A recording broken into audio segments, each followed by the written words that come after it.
part terakhir di video cookies untuk Mei 2023. Nah, without any further ado, kita langsung cus. Nah, untuk nomor 2627 ini udah lama banget nih nggak keluar tentang proposal arus kas. Nah, ini ada dua proposal 1 dan proposal 2. Nah, di masing-masing ada beberapa poin. Nah, untuk nomor 26 ini ada pernyataan mana yang benar. Oke.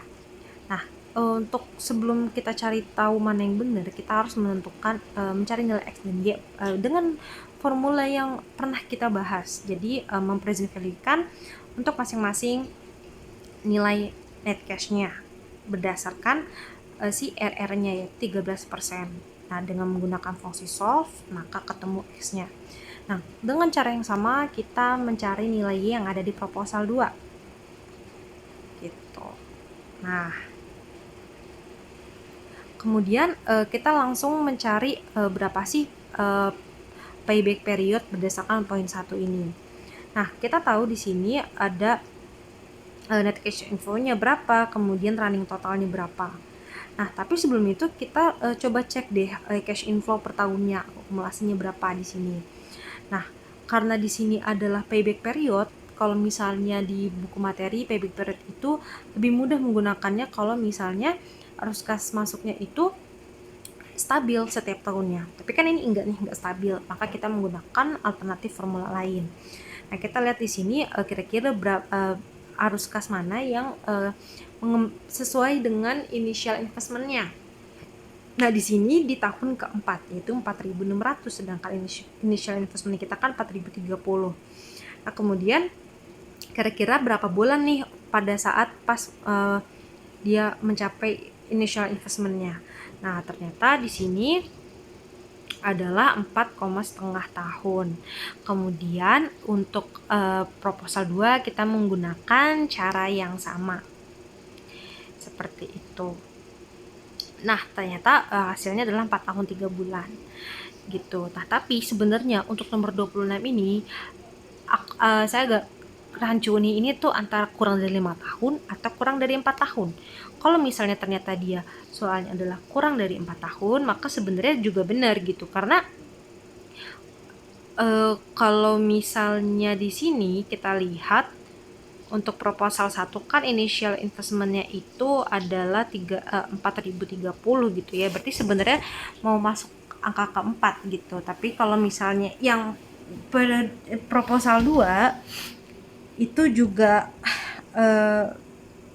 sebenarnya bisa dibilang pada saat tahun 3 ke 4 gitu.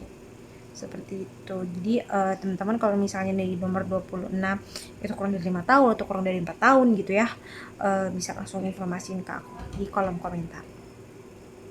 Kemudian untuk selanjutnya, jika menggunakan cost of capital sebesar 13%, maka diskon payback periodnya itu 5 tahun.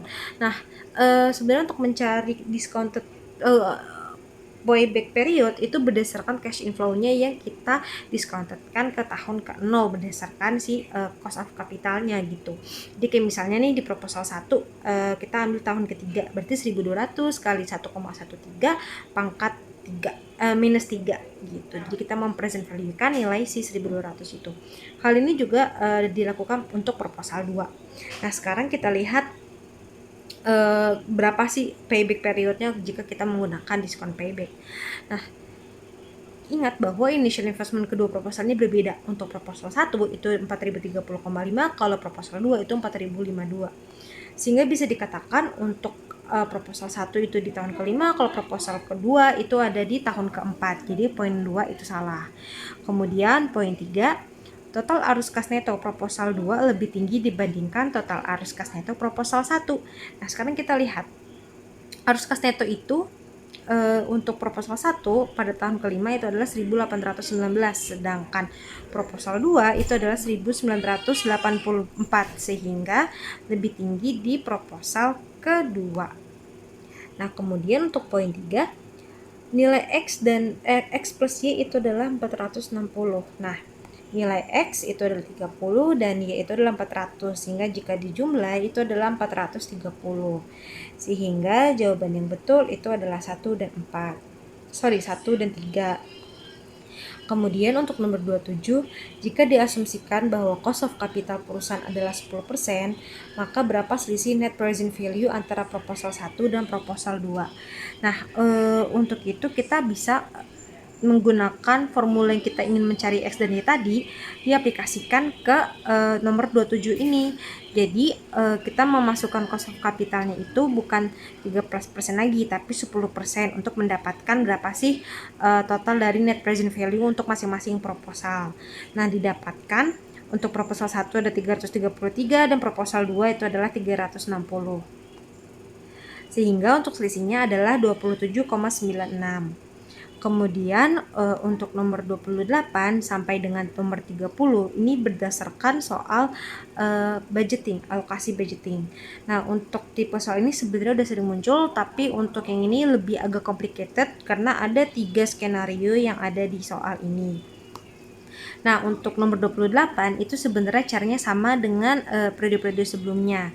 Jadi karena ini berdasarkan direct method, di mana di sini ditanya underwriting dan premium collection itu berapa sih selisihnya, di mana laporan versi 1 itu seperti soal yang biasa gitu. Jadi dari departemen service ke production, sehingga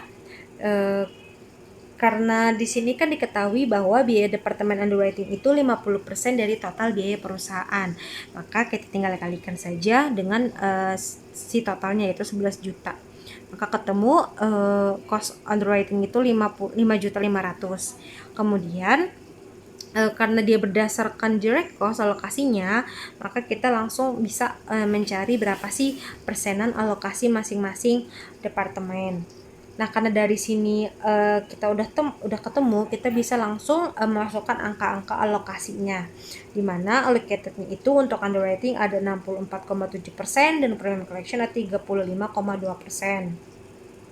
Nah, yang ditanya adalah berapa sih selisih antara total alokasi underwriting dan premium collection, sehingga kita tinggal kurangin aja. Jadi untuk nomor 28 jawabannya adalah yang D. Kemudian untuk nomor 29, untuk laporan versi kedua, berapakah total biaya yang dialokasikan? Dimana untuk kedua ini kita menggunakan metode sama direct cost gitu ya, tapi kita menggunakan step down allocation method dengan dua asumsi ini gitu ya. Nah, berarti kita akan mencari persenan alokasi underwriting, premium collection, dan HR, dimana nanti dari HR akan baru ke alokasi underwriting dan premium collection. Nah, jawabannya adalah seperti ini. Jadi kita harus menghitung satu persatu dulu dari finance, kemudian baru ke HR. Nah, ketemu hasilnya adalah 2.857.143 seperti itu. Oke, nomor 29 sudah selesai dan ini adalah nomor terakhir, nomor 30. Berdasarkan laporan versi 3, berapakah selisih antara total biaya yang dialokasikan kepada departemen underwriting dan departemen premium collection? Nah, di sini ternyata ada departemen baru nih, yaitu departemen printing and delivery masuk ke production. Nah, ada beberapa informasi, itu ada karyawan tambahan 30, tapi total biayanya nggak tahu nih berapa, karena printing and delivery kita nggak tahu berapa costnya. Tapi di sini bisa dibilang bahwa ada informasi tambahan, rata-rata biaya per karyawan dari seluruh karyawan berkurang sebesar 2,4% dibandingkan dengan sebelum penambahan departemen baru. Sehingga kita bisa cari nih berapa sih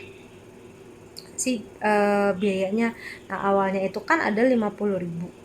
Tapi karena ada tambahan, maka jadi 48.800 sehingga totalnya adalah 12.200. Jadi biaya departemen printing and delivery itu adalah 1.200.000.